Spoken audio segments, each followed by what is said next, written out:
زمینیں بھی سات بنائی گئی جیسے آسمان سات. یہ بھی قرآن میں ہے کہ وَمِنَ الْأَرْضِ مِثْلَهُنَّ، زمینیں بھی سات، آسمان بھی سات. خَلَقَ سَبْعَ سَمَاوَاتٍ طِبَاقًا مَا تَرَىٰ فِي خَلْقِ الرَّحْمَٰنِ مِن تَفَاوُتٍ، آسمانوں میں اللہ کی مخلوق میں کوئی فرق نہیں ہے. اور دیکھیں آپ چھتیں ڈالتے ہیں، اس میں کتنا لوہا ڈالتے ہیں، سیمنٹ ڈالتے ہیں، کیا کیا ڈالتے ہیں، لیکن کتنا عرصہ چلے گی؟ 100 سال، 200 سال، 300 سال. اس کے بعد دراڑیں پڑنی شروع ہو جائیں گی. لوہے کا مدت ختم ہوگی تو لوہا بھی پھٹنا شروع ہو جائے گا.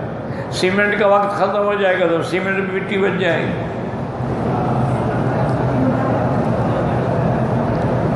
تو اب انہوں نے،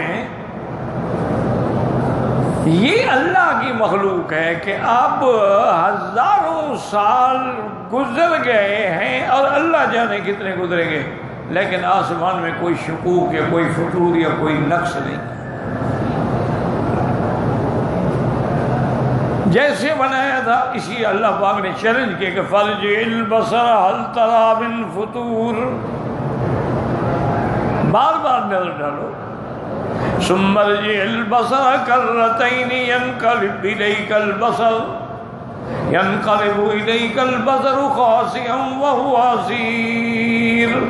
بار بار دیکھو، تمہاری نظر تھک جائے گی، بے تاب ہو جاؤ گے، عاجز آ جاؤ گے، لیکن اللہ کی مخلوق میں کوئی عیب نہیں نکال سکتا.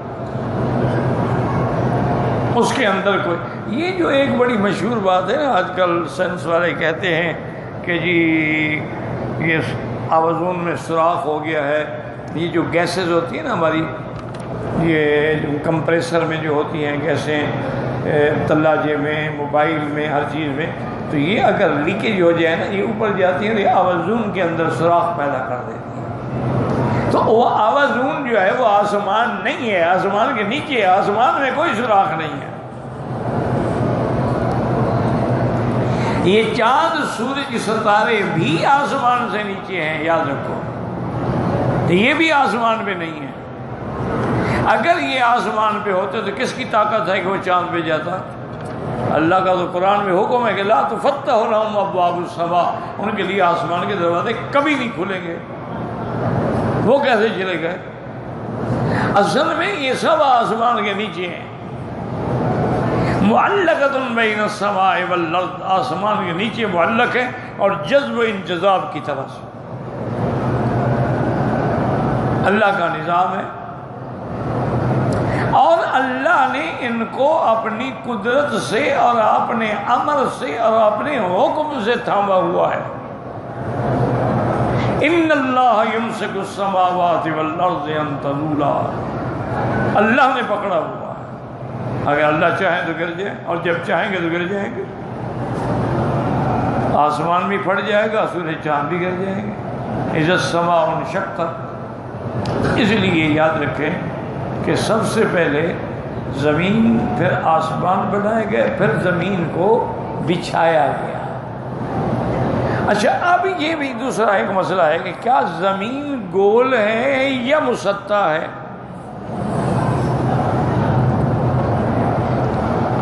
تو اس میں علماء یہ کہتے ہیں کہ قرآن پاک نے ان چیزوں پہ بحث نہیں کی ہے، لیکن قرآن کے انداز یہ ہے کہ مسطح ہے. لیکن اگر گول بھی ہو تو کوئی بڑی بات نہیں ہے، اس لیے کہ اگر گولائی بڑی ہوگی تو ہر سطح جو ہے مسطح ہوگی. ایک چھوٹی چیز ہو نا جی، وہ تو چھوٹی ہے نا، لیکن جب آسمانوں اور زمینوں کی گولائی ہوگی تو اس کا جو بھی حصہ ہوگا مسطح بھی ہوگا، قرہ بھی ہوگا. اس لیے اگر قربی ہو تو کوئی مسئلہ نہیں، اور اگر مسطح ہو تو کوئی مسئلہ نہیں. قرآن اس کی نفی نہیں کرتا. اس لیے اللہ فرماتے ہیں وَهُوَ الَّذِي مَدَّ الْأَرْضَ، وہ ذات جس نے زمین کو پھیلایا، وَجَعَلَ فِيهَا رَوَاسِيَ، پھر اس میں بوجھ رکھے کہ زمین حرکت رکھا ہے. کیوں؟ اگر زمین ہلتی رہے پھر ہم تو زندہ بھی نہیں رہ سکتے. کوئی بلڈنگ ہے نہیں ہے، زلزلہ کیا ہوتا ہے، بس ذرا اس کی پلیٹیں ہلی اور سب کچھ ختم ہو گیا.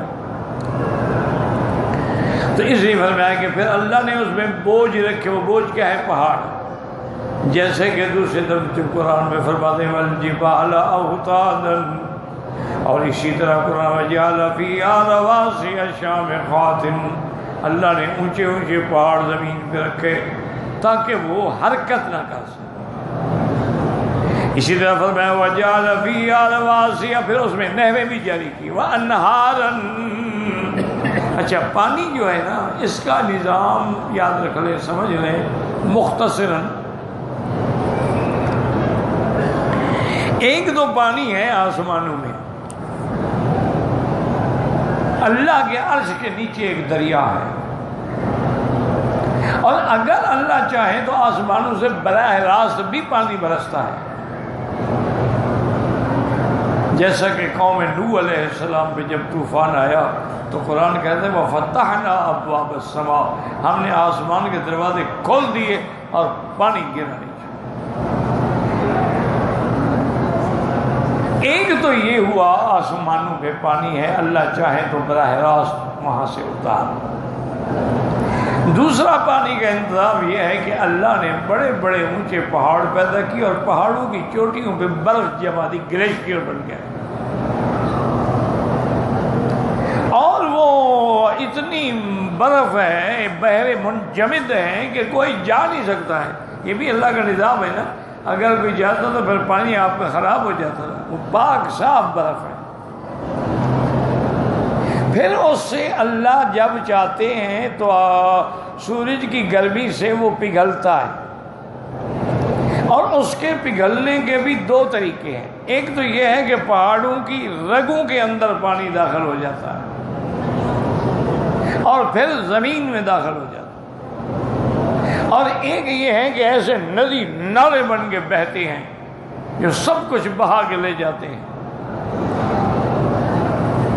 اسی طرح پھر ان پانیوں کو جمع کر کے آگے نہریں نکالی جاتی ہیں، نہروں سے آگے پھر جداول نکالے جاتے ہیں، اور اللہ نے تیرے لیے آسمانوں میں پانی رکھا، زمین میں بھی پانی رکھا کہ تم اگر چاہو تو کنواں کھود کے پانی نکال لو، زمین کے نیچے پانی موجود ہے۔ اسی لیے اللہ تعالیٰ چیلنج کرتے ہیں اپنی مخلوق کو، قُلْ أَرَأَيْتُم مِّنْ أَصْبَحَ مَاؤُكُمْ غَوْرًا فَمَن يَأْتِيكُم بِمَاءٍ مَّعِينٍ۔ اللہ اکبر، کہ اگر اللہ چاہے اور زمین کو حکم دے کہ نیچے لے جاؤ پانی، کون لائے گا پانی؟ کون نکالے گا؟ تو اس کا پانی پیتے ہو، اس کی زمین پہ رہتے ہو اور سجدے قبروں پہ کرتے ہو، اللہ کی ہوا سے فائدہ اٹھاتے ہو، زمین سے فائدہ اٹھاتے ہو، فضاؤں سے فائدہ اٹھاتے ہو، آسمانوں سے فائدہ اٹھاتے ہو، لیکن منت منوتی اور نظر نیاز غیروں کی کرتے ہو۔ اس سے بڑا بدبخت کون ہوگا دنیا میں؟ اس لیے اللہ نے فرمایا کہ میری قدرت کے نظر ڈالو کہ کیسے میں نے زمین بچھائی۔ کوئی بچھا سکتا ہے؟